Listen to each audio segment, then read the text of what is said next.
stop buying the iPhone 16 right now, because everything we thought we knew about Apple's budget strategy just got completely rewritten. For years, the affordable iPhone was the laughingstock of the tech world, a device made of recycled parts and outdated designs that screamed, "I couldn't afford the Pro." But that era is officially over. We have just received what looks like the first solid, crystal-clear look at the rumored iPhone 17e. And if these social media leaks are even 50% accurate, Apple isn't just releasing a new phone. They're about to flip the entire affordable smartphone market upside down. This isn't just an update. It is a total reset of the board. The specific leak comes from the Apple Club on X, a source that has been gaining traction, and the data they have dropped changes the math entirely. They're calling this new device a quiet flex, and honestly, once you really look at the front of this phone and break down the specs, you will understand exactly why that term is perfect. This isn't just about the dynamic island or a new chip. This is Apple finally taking the old design language behind the shed and killing it off for good.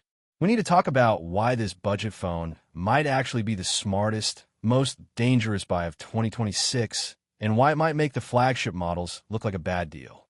Let's be real for a second. Nothing is 100% official until Tim Cook walks onto that stage at the Steve Jobs Theater in a few weeks or months. However, this leak from Apple Club feels different. It feels right. It aligns perfectly with the shift we are seeing in consumer behavior where people are tired of $1,000 bricks. The iPhone 17e is leaning into a super clean, minimalist aesthetic that feels distinctly modern. When you look at the back of the device in these leaked renders, you will notice a single rear camera with a flash. Now, before you roll your eyes at a single camera in 2026, you need to understand the intent here. It is simple, it is sleek, and it looks a lot like the current iPhone 16e or even that rumored new Air model everyone is whispering about. It is clearly built for the person who wants the core iPhone experience. The speed, the iOS ecosystem, the reliability, without the massive, protruding camera bump that gets caught on your pocket. It is a return to simplicity, but here is the kicker, and this is where the quiet flex really comes into play. While the back looks basic and understated, the front is where the revolution is happening. The leak suggests that the dynamic island is finally, officially coming to Apple's budget lineup. If this is true, it means one massive thing for the history books. The notch is officially dead across Apple's entire 2026 iPhone family. That black bar that has plagued the budget iPhone for years is gone, replaced by the interactive, shape-shifting pill that defined the Pro models just a few years ago. What is even more interesting, and what most people are missing in these low-resolution leaks, is the bezel situation. The iPhone 17e is said to have thinner bezels compared to the standard iPhone 16. This is a huge deal because bezel thickness is usually the dead giveaway that you're holding a cheaper phone. But with the 17e, from the front, it may be almost impossible to tell whether you are looking at a budget iPhone 17e or one of Apple's main lineup models. For years, buying a budget iPhone meant accepting that your phone looked 3 years old the day you bought it. It felt outdated. It looked like a compromise. But with the iPhone 17e, you're getting that modern, edge-to-edge, interactive screen design. It is a 6.1-inch OLED panel that looks almost identical to the premium Pro models at a glance. This is exactly why leakers are using the term quiet flex. You're holding a phone that looks flagship from the front, acts like a flagship in the UI, but costs half the price. It allows the user to blend in with the high-end crowd without spending the high-end cash. However, we have to address the elephant in the room, the one downside that might upset the tech enthusiasts. The leaks suggest Apple may still stick with a 60Hz refresh display without promotion technology. This is where the debate gets heated. At a price point around $600, a 60Hz screen feels incredibly outdated when even cheap, budget Android phones are offering 120Hz screens as a standard feature. I honestly think it should be at least a 90Hz display to reflect the value proposition in 2026. Going back to 60Hz after using a Pro phone feels jarring, like the phone is lagging even when it isn't.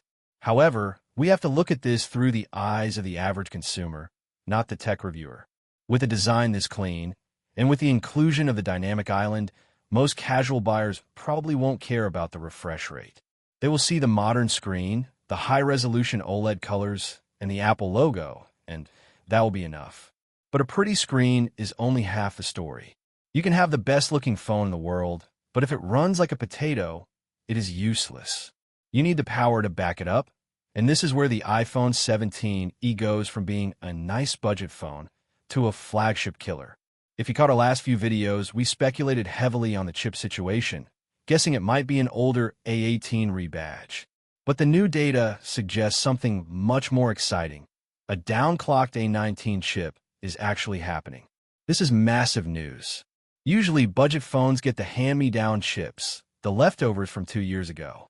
But putting a bin version of the A19 architecture, the same silicon generation destined for the top-tier phones, into the 17e means this thing will be an absolute beast.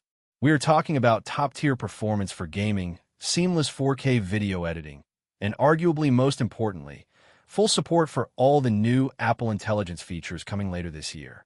By using the A19, even if it is slightly slower than the Pro version, Apple is future-proofing this budget phone for years. It guarantees that this phone won't just be fast today, it will remain fast in 2028 and 2029. It also reportedly marks the return of MagSafe support, which was the biggest, loudest complaint with the previous 16e attempts.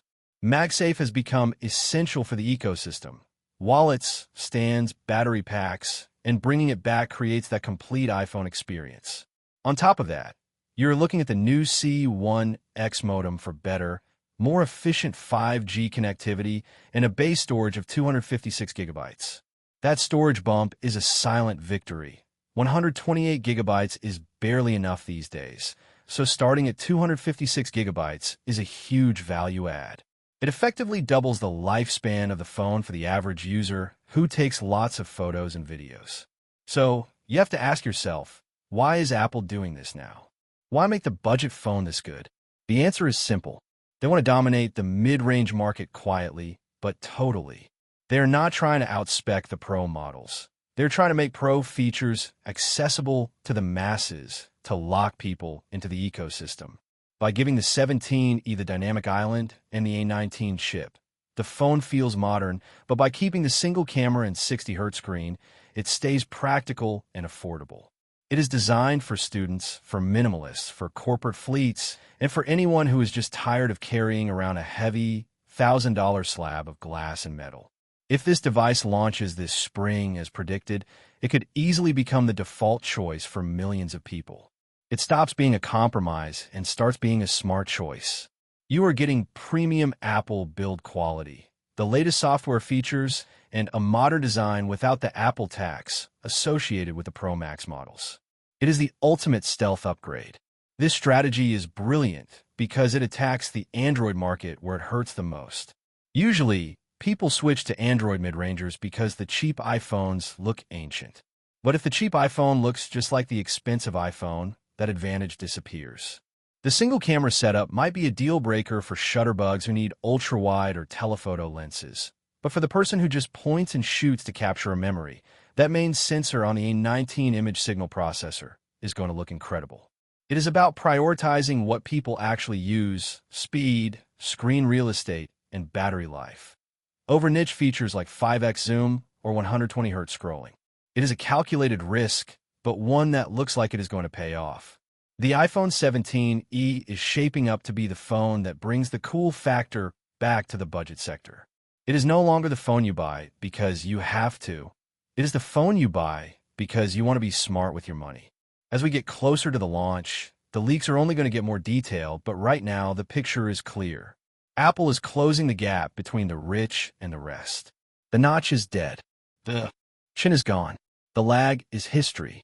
The iPhone 17e is coming to eat the market, and honestly, I am here for it. It is exciting to see high-end tech trickle down to a price point where more people can enjoy it.